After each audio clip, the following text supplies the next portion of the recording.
तथापि जैसे ही शौर्य की नज़र उन पर पड़ी, सब लोग इधर उधर हट गए। इस बेकार मून पीक मास्टर के बारे में कौन नहीं जानता था? ऐसा कहा जा सकता है कि यदि कोई सचमुच उसके द्वारा चुना गया हो, तो उसका जीवन समाप्त हो जाएगा। कई शीर्ष गुरुओं के दिल दुख से लाल थे। कुछ ही शिष्य ऐसे थे जिनमें असाधारण प्रतिभा थी, और यदि शौर्य उनमें से किसी एक को चुन लेता, तो उनके पास एक शिष्य कम हो जाता। विशेषकर जब शौर्य ने पर्पल टैलेंट की ओर देखा, तो सभी ने अपने दांत इतनी जोर से भींचे कि वे लगभग टूट ही गए। पीक मास्टर केशव ने बड़ी बड़ी आंखों से घूरकर देखा। मुझे डर था कि शौर्य बैंगनी प्रतिभा को चुन लेगा। बैंगनी प्रतिभा, कितनी सराहनीय प्रतिभा है। हालांकि शौर्य साधना नहीं कर सकता था, फिर भी उसे अमर साधना का स्वाभाविक ज्ञान था।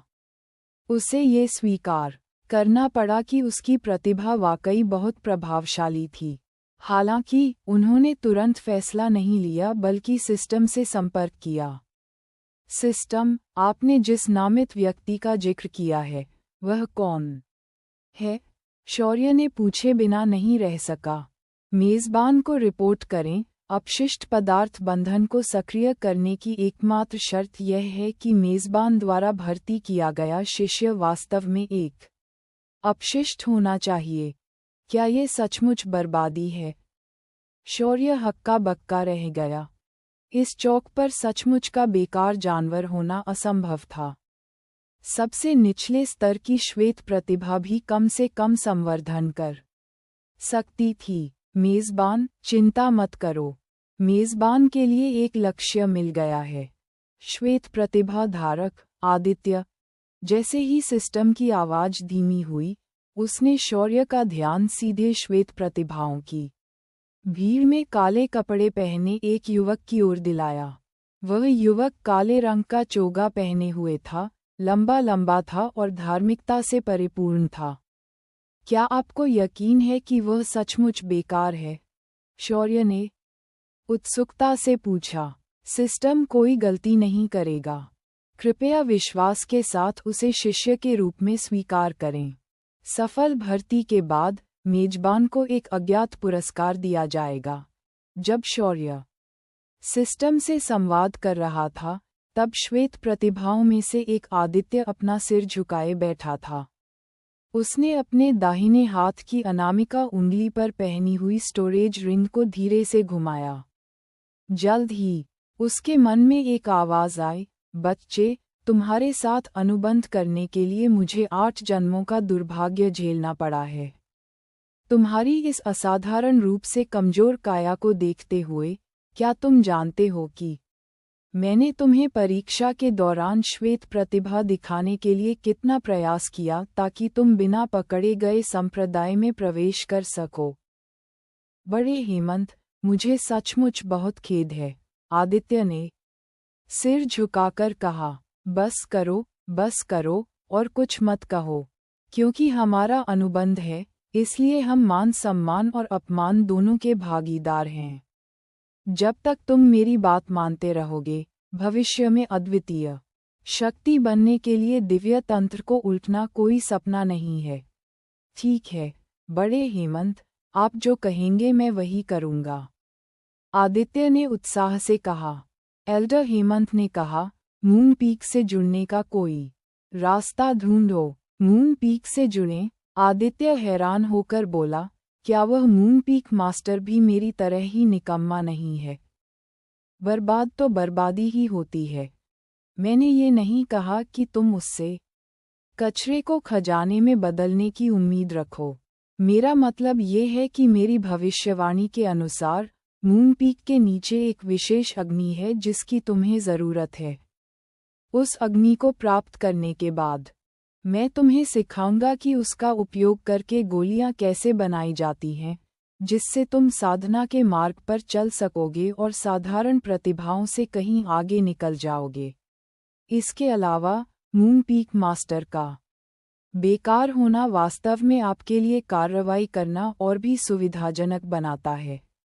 इसलिए यदि आप सफलतापूर्वक मून पीक में शामिल हो जाते हैं, तो मुझे विश्वास है कि मैं आपको आधे साल के भीतर साधना के मार्ग पर ले जा सकता हूँ, 3 साल के भीतर नश्वर गहन क्षेत्र तक पहुँचा सकता हूँ, और फिर उस मंगेतर को, जिसके साथ आपका 3 साल का समझौता है, एक ही बार में हरा सकता हूँ, जिससे सीधे एक अजेय हृदय स्थापित हो जाएगा।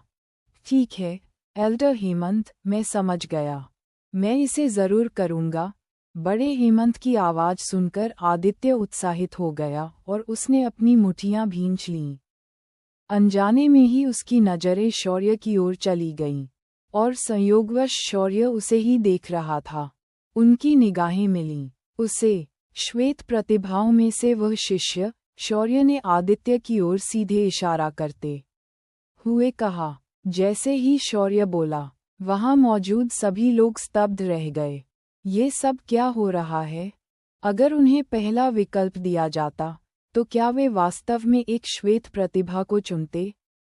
सभी को विश्वास नहीं हो रहा था।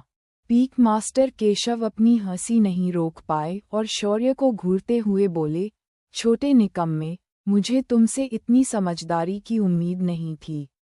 ये जानते हुए भी कि तुम किसी और को पीछे खींच लोगे, तुमने जानबूझकर एक श्वेत प्रतिभा को चुना।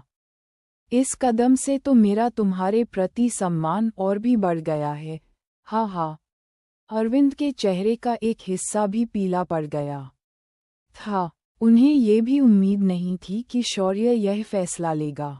हालांकि उन्होंने शौर्य को अपने अच्छे इरादों को व्यर्थ करने के लिए दोषी नहीं ठहराया, बल्कि उन्हें थोड़ा दुख हुआ। संभवतः इसका कारण वही था जो पीक मास्टर केशव ने कहा था, वह किसी और को पीछे रखने से डर रहा था। बच्चे, क्या तुम अपने फैसले को लेकर आश्वस्त हो? मैं तुम्हें दोबारा चुनने का मौका दे सकता हूँ, अरविंद ने शौर्य की ओर देखते हुए पूछा। मुझे यकीन है, यह वही है, शौर्य ने गंभीरता से जवाब दिया। ठीक है। ये देखकर कि शौर्य ने अपना निर्णय ले लिया है, अरविंद ने ज्यादा कुछ नहीं कहा और भविष्य में मून पीक को समर्थन देने के अन्य तरीकों के बारे में सोचने लगा। मामला सुलझते देख मैदान में मौजूद सभी लोगों ने, चाहे वे शिष्य हों या शीर्ष गुरु, राहत की सांस ली। पहले वाले लोग खुश थे कि उनका चयन नहीं हुआ। बाद वाले इस बात से खुश थे कि शौर्य ने प्रतिभाशाली शिष्यों को अपने साथ नहीं लिया था। क्या तुम मुझे अपना गुरु स्वीकार करने को तैयार हो? शौर्य ने अपना सिर थोड़ा ऊपर उठाया और भीड़ में आदित्य की ओर देखा। शौर्य की आवाज़ सुनकर आदित्य ने आखिरकार प्रतिक्रिया दी। स्पष्ट रूप से वह शौर्य के इस फैसले से भी हैरान था। उन्हें कभी उम्मीद नहीं थी कि जिस तरह एल्डर हेमंत ने उन्हें मून पीक में शामिल होने के लिए कहा था, उसी तरह शौर्य उन्हें चुन लेगा। बच्चे, ये तो किस्मत है। ये किस्मत लेकर आए है। मेरे मार्गदर्शन और इस स्वर्ग विरोधी सौभाग्य से आप में भविष्य में एक महान सम्राट बनने की क्षमता है। आदित्य के मन में बड़े हेमंत की आवाज़ गूंज उठी। ये सुनकर आदित्य भी बहुत उत्साहित हो गया। तुम अभी भी वहाँ क्यों खड़े हो? जल्दी करो और मान जाओ। लेकिन सिर्फ दिखावा कर रहे हो। तुम्हारा गुरु बनने की चाहत रखना बेकार है। वह इसके लायक नहीं है। बड़े हेमंत ने उसे फिर याद दिलाया। हाँ, आदित्य ने सिर हिलाया, हालांकि वह मन ही मन शौर्य के प्रति कृतज्ञ महसूस कर रहा था। ये शिष्य इच्छुक है। कुछ ही देर में आदित्य मुस्कुराया और जवाब में अपने हाथों को जोड़कर बोला, बहुत खूब, मेरे पास आ जाओ। शौर्य ने मुस्कुराते हुए कहा। हाँ, आदित्य ने सिर हिलाया और खुशी से भरे चेहरे के साथ शौर्य की ओर चलकर उसके पीछे खड़ा हो गया।